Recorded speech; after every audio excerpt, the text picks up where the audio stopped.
GoPro cameras, they've changed so much, so fast about how we see and experience the world. And at this moment, centuries of technique blend with today's technology. One small camera placed in the hollow base of a Pueblo clay pot in the making.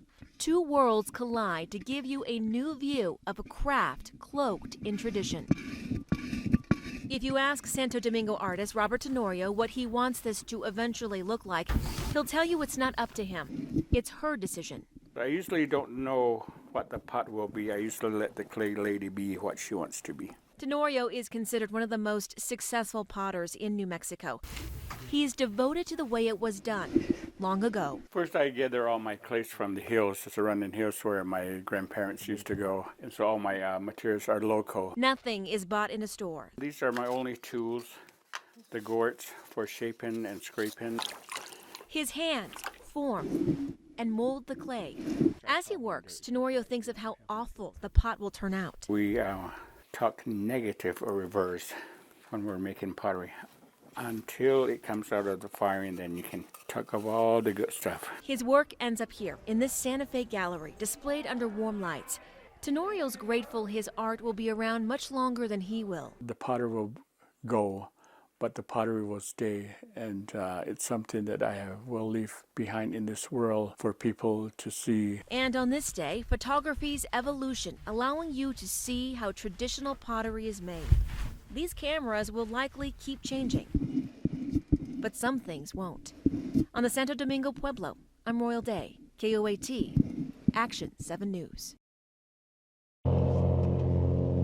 Rick Kohler says gliding just kind of found him. Well, I was too stupid to do anything else, but just kidding.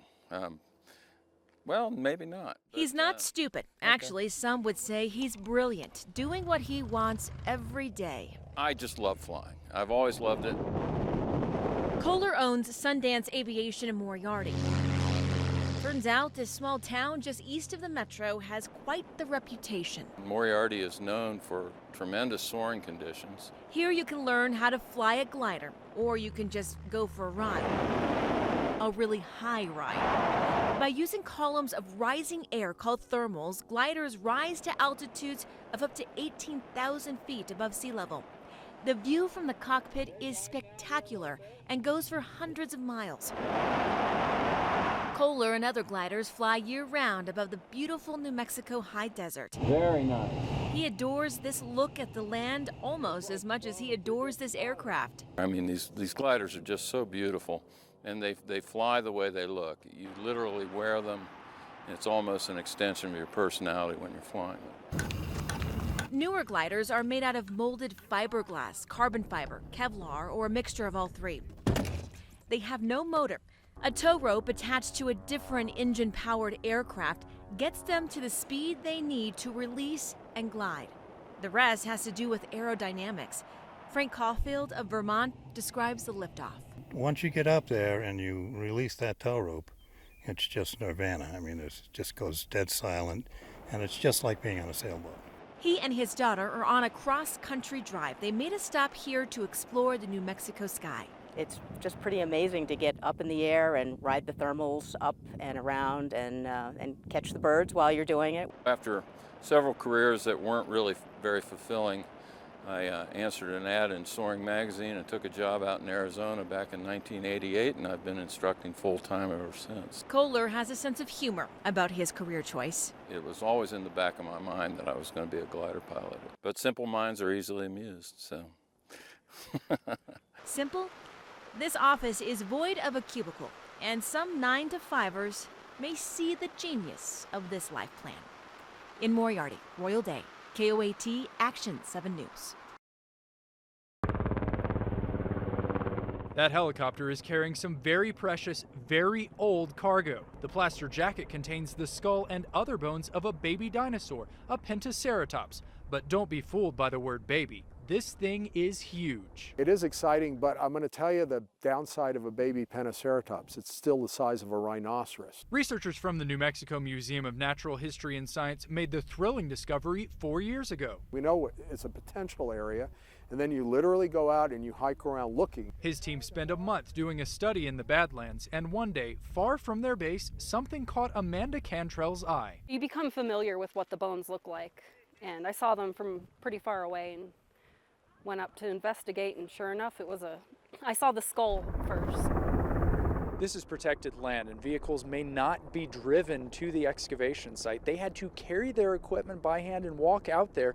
And since the jackets that contain the dirt and the fossils weigh over 1,000 pounds each, they had to call in the New Mexico Air National Guard to use helicopters to lift the jackets out.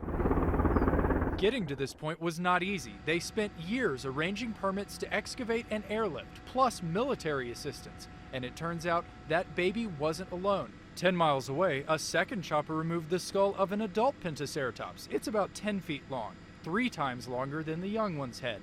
It's a great chance for the team to learn more about the dinosaurs. Since this is the first juvenile, we're really interested in how these animals grow. This racket, this destruction. Oh my goodness, I was elated. Reason for Letitia Tomaszewski to celebrate. This is such a great thing to see. She calls the demolition of this abandoned shopping center at Catherine and San Mateo her quest. I believe the community has been working for 15 plus years to try to get this place cleaned up. She started a petition. Currently we have 427 signatures. And gave it to the city council.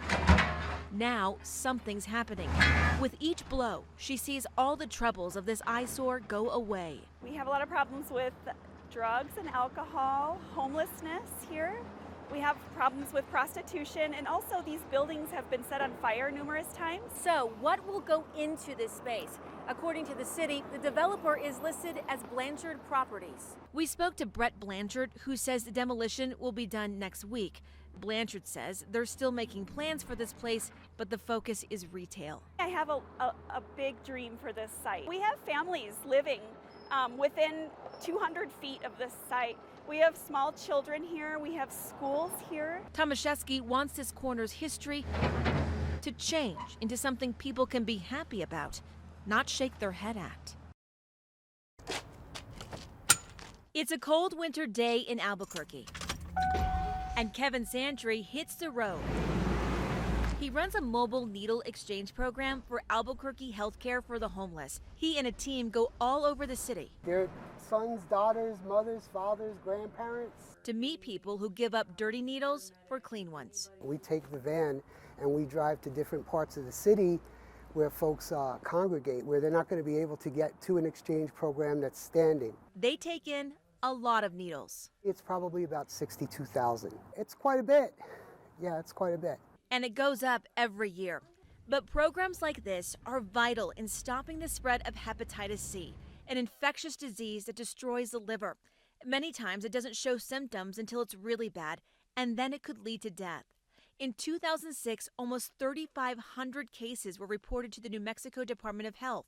In 2014, that shot up to just more than 5,000. So this is a huge public health issue. Dr. Anjali Taneja is the medical director at Casa de Salud. It is much more easily spread by sharing needles than by sexual contact. This needle exchange is run in-house. When we're at full volume, we can exchange about 20,000 needles a week. It happens in this back room. I would consider it a lot of needles, but that's the need that there is. When clients do a drop-off, so this individual brought in 1,700. This one brought in 700. They get syringes, but also a kit to safely and cleanly shoot up. Everything here is intended for one use. No cops, no questions, no judgment. Healthcare workers believe this is the defense against Hep C. The best way that we can do that is to make sure that they have clean kit and that they don't share needles with other individuals or reuse needles on themselves. 4 million needles are exchanged in New Mexico every year, and that means we have one of the largest needle exchange programs in this country. The exchanges also save millions in healthcare expenses. The state buys a clean syringe for less than a dime. Someone rushed to the ER for side effects from using a dirty needle can cost more than $1,000. Can I have alcohol pads and cottons? Yes. We met this 22-year-old woman. You'll use anything. Basically, that's around. She says she's been clean for 2 years and now gets supplies for her friends hooked on heroin. It's scary. A lot of people have Hep C here. She feels this program keeps a lot of addicts from getting or spreading the disease. And a needle exchange is also a place to get information on how to get clean. That's what she did. I want to live. I have a future. I have my family back. I'm sorry. You can't help be touched by the stories that folks bring with them, and everybody has a story. The healthcare workers battling Hep C could be called soldiers. They're in the middle of a drug war, using clean needles and compassion to try and gain some ground. The state says their work is making a difference. In the past 5 years, they've collected 97% of the number of needles they've handed out.